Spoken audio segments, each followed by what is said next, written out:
Halo pemirsa GPR TV, dari Sabang sampai Merauke, dari Miangas hingga Pulau Rote. Bertemu lagi bersama saya Mona Azari Nisak dalam Kominfo Newsroom.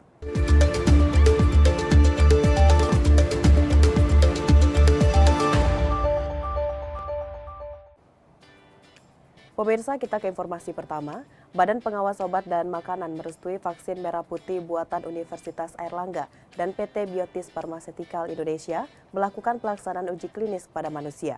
Penggunaan darurat vaksin merah putih ini dapat diberikan pada bulan Juli 2022 mendatang. Badan Pengawas Obat dan Makanan telah menyetujui uji klinis fase 1 dan 2 vaksin merah putih yang dikembangkan Universitas Airlangga bersama PT Biotis Pharmaceutical Indonesia. Kepala BPOM Penny Kusumastuti Lukito mengatakan, vaksin merah putih ini merupakan pengembangan virus tidak aktif dengan kondisi RNA yang sudah diluncurkan sehingga tidak memiliki risiko replikasi di dalam tubuh pasien. Berdasarkan hasil studi, vaksin merah putih terbukti aman dan dapat ditoleransi, yakni tidak terdapat kematian dan kelainan pada hewan uji. Dari sisi imunogenitas terdapat respon imun yang menunjukkan terbentuknya antibodi setelah pemberian vaksin pada hewan uji. Jika serangkaian proses ini berjalan lancar, BPOM menargetkan pemberian izin penggunaan darurat vaksin merah putih UNAIR dapat diberikan pada Juli 2022 mendatang. Apabila uji klinis fase 1, 2, dan 2 ini sudah diperoleh hasil interim dan memenuhi syarat, diperkirakan dapat lanjut ke tahap uji klinis fase 3 pada bulan April 2022. Selanjutnya, setelah diperoleh hasil interim uji klinik ini, maka dapat berproses untuk pengajuan ke Badan POM dan mendapatkan persetujuan emergency authorization, kira-kiranya adalah sekitar pertengahan Juli 2022.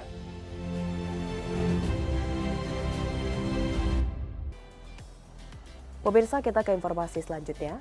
Pemerintah menetapkan penyesuaian terhadap pembelajaran tatap muka terbatas 50% pada daerah dengan status PPKM level 2. Selain itu, pemerintah juga memberikan penyesuaian bahwa orang tua dapat menolak mengizinkan anaknya PTM terbatas dengan syarat tetap mematuhi protokol kesehatan dan mengikuti SKB 4 Menteri.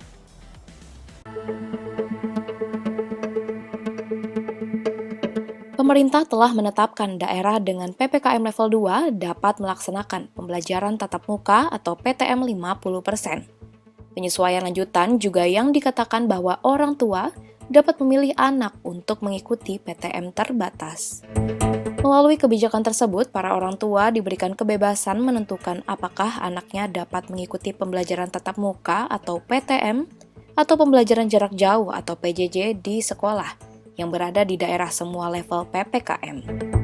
Selaku Sekretaris Jenderal Kementerian Pendidikan, Kebudayaan, Riset, dan Teknologi, Suharti yang mengatakan, pemberlakuan PTM terbatas di daerah PPKM level 1, level 3, dan level 4 tetap mengikuti SKB 4 Menteri.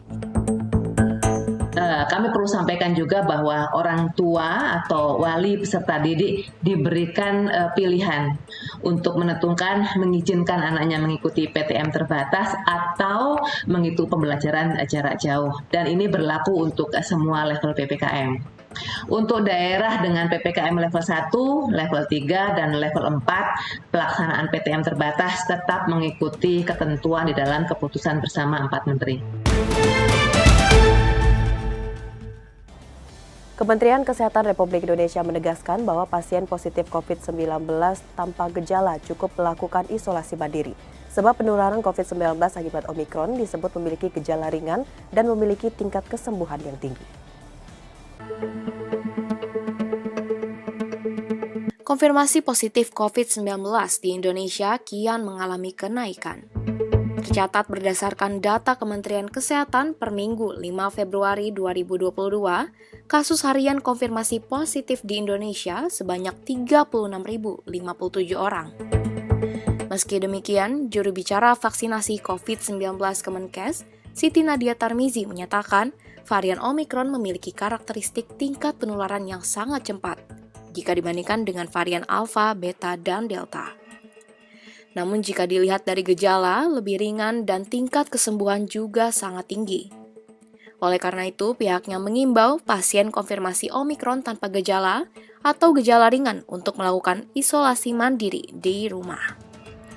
Pasien yang masuk rumah sakit, 85% sudah sembuh. Sedangkan yang kasusnya berat, kritis hingga membutuhkan oksigen sekitar 8%. Nadia juga menambahkan selama saturasi di atas 95% ke atas tidak perlu khawatir. Apabila ada gejala seperti batuk, flu, dan demam, segera konsultasi melalui telemedicine atau puskesmas setempat. Selain itu, masyarakat juga diminta tetap waspada, jangan sampai lengah, disiplin menerapkan protokol kesehatan.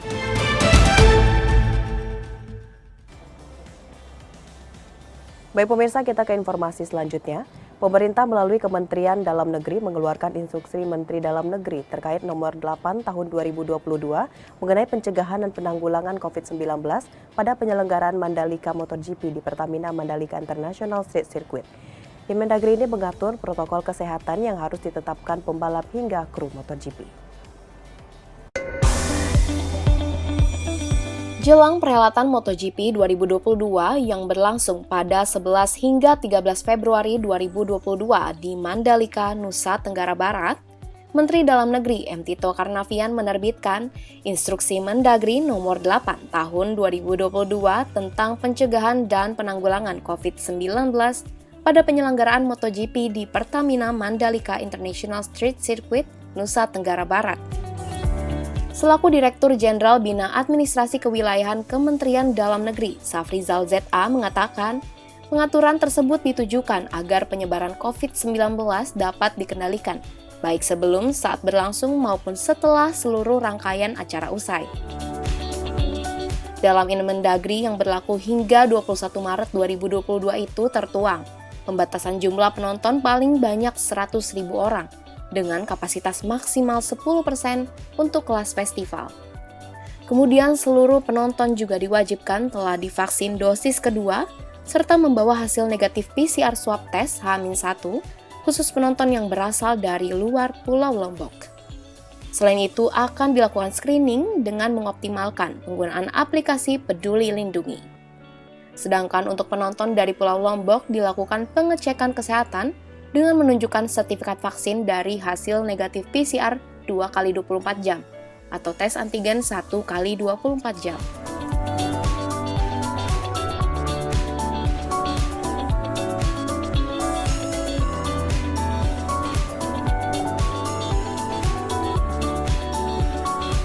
Safrizal juga berharap seluruh pejabat dan pemerintah daerah dapat berkoordinasi intensif dan sinergi untuk menyukseskan gelaran tersebut.